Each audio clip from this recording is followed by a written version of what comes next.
स्वागत है आप सबों का पुनः साथियों एक विशेष प्रकार की गणित श्रृंखला में, जिसमें आज हम लोग पढ़ने जा रहे हैं एक साथ करके रेशियनल नंबर, परिमेय संख्या, इरेशियनल नंबर, अपरिमेय संख्या एंड रियल नंबर, वास्तविक संख्या के बारे में।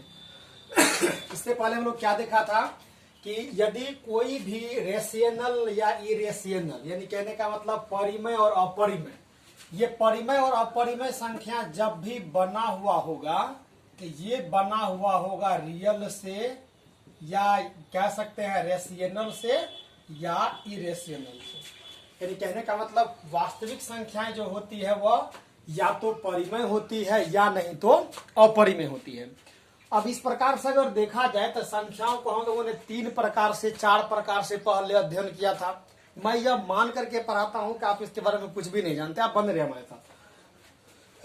क्या देखा हम लोगों ने कि सबसे पहले नेचुरल नंबर 1, 2 से लिखेंगे इसको, होल नंबर 0, 1, 2 से लिखेंगे, इंटीगर्स नंबर इसके लिए क्या करेंगे -1, 1, 0, यानी कहने का मतलब 0, 1, 2 भी ले लीजिए इसमें, यानी कहने का मतलब ऋणात्मक संख्या भी लेंगे और प्राकृतिक संख्या भी और पूर्णांक संख्या भी, सभी संख्याओं को ले लेंगे।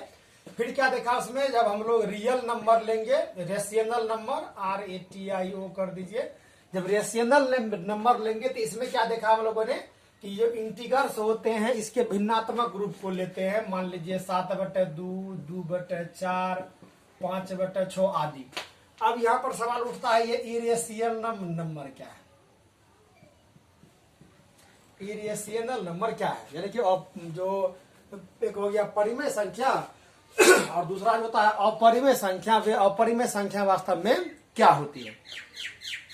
हम लोग क्या देखते हैं कि अगर हम एक संख्या रेखा का निर्माण करें तो यहाँ पर एक बिंदु पर हम 0 लेंगे, आगे बढ़ने पर 1, 2, 3, 4, 5, 6, -1, -2, -3, और आगे बढ़ी मान लीजिए इस तरह से।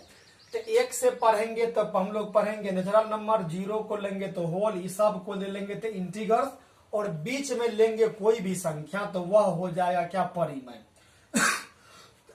या कहते हैं सकते हैं क्या? रेशियनल नंबर हो जाएगा।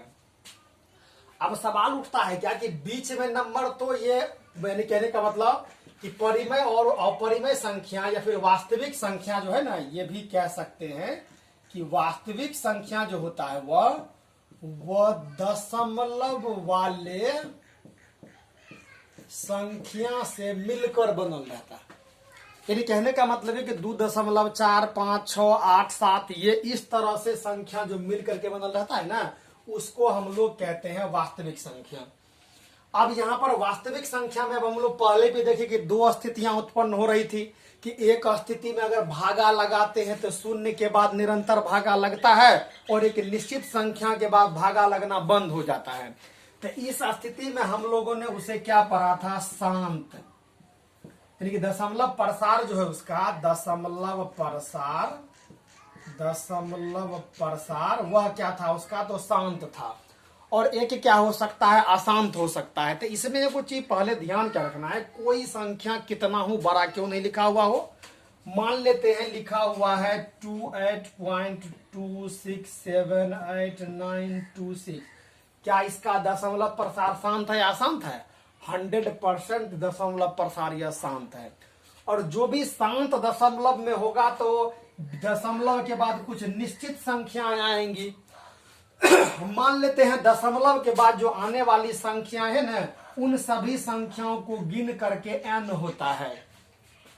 यहां पर इस स्थिति में देखा जाए दशमलव के बाद कितनी संख्याएं हैं? तो 1, 2, 3, 4, 5, 6, 7। तो n बराबर हम कह सकते हैं यहाँ पर ये 7 हो गया। तो इस स्थिति में आपको क्या करना है, जितना यहाँ पर दशमलव के बाद 0 होगा, इन सभी संख्याओं को एक साथ लिख दीजिए। 2826782926 और यहाँ पर n का मान 7 है यहाँ पर, तो 1 लेते हुए यहाँ पर 6 शून्य लगाइए। 1, 2, 3, 4, 5, 6, तो हम कह सकते हैं यहाँ पर 6, 1 और ये 7 हो गया इस तरह से। तो इस प्रकार से अभी यह संख्या अब क्या हो गया? तो कह सकते हैं P/Q के रूप में हो गया।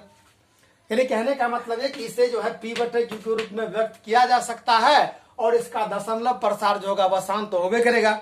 तो इससे हम लोगों को एक निष्कर्ष निकलता है। क्या निकलता है कि कोई संख्या p/q के रूप में होगा और q का दशमलव प्रसार शांत होगा तो दिए गए संख्या जो होगा वह परिमेय होगा और अन्यथा वह संख्या जो होगा वह अपरिमेय होगा।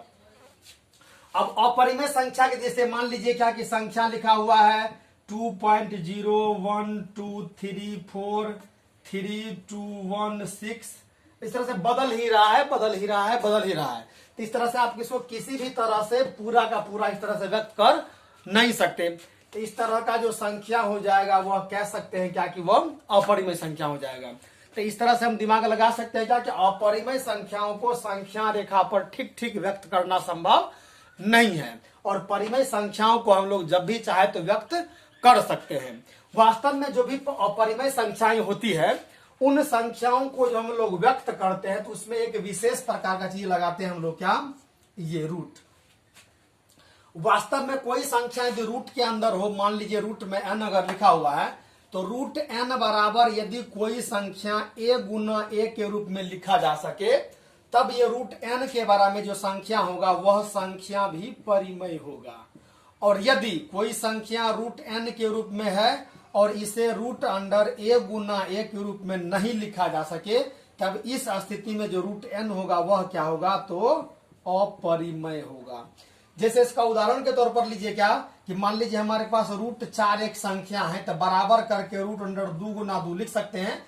तो वास्तव में ये स्क्वायर रूट होता है और इसमें स्क्वायर रूट का मतलब ही होता है कि इसमें 2 यहाँ पर छिपे हुए होते हैं और इस स्थिति में हम रूट 2 में यहाँ पर 2 का स्क्वायर लिख सकते हैं, 2 गुना 4 को। इस स्थिति में ये 2 जो होता है ये आपस में कैंसिल हो जाता है और रूट से बाहर ये सिर्फ 2 चले आता है।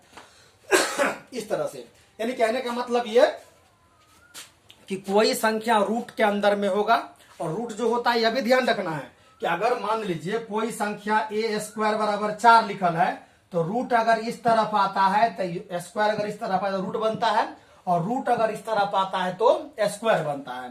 तो इस स्थिति में भी a बराबर हो जाएगा रूट अंडर 4। और मान लीजिए दूसरी स्थिति में कंची कि रूट अंडर a बराबर कोई संख्या m लिखल है तब a बराबर m का स्क्वायर।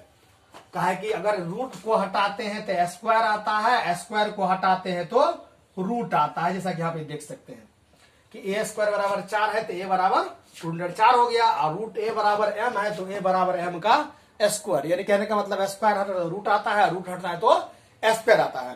जब आप 10वीं कक्षा में होंगे तब आपको इसी पर आधारित कुछ प्रकार के प्रश्न आदि देखने को होंगे जिसमें कि आपको यह सिद्ध करना होगा क्या कि दिए गए कोई संख्या यदि रूट के अंदर में है, मान लीजिए रूट 2, 3 फलना चिल्ला कुछ भी इस तरह से, और अगर उसे इस प्रकार से व्यक्त नहीं किया जा सकता तो इस स्थिति में यह संख्या परिमेय होता है या अपरिमेय होता है। हम लोग देखते हैं इसको अगले वीडियो में।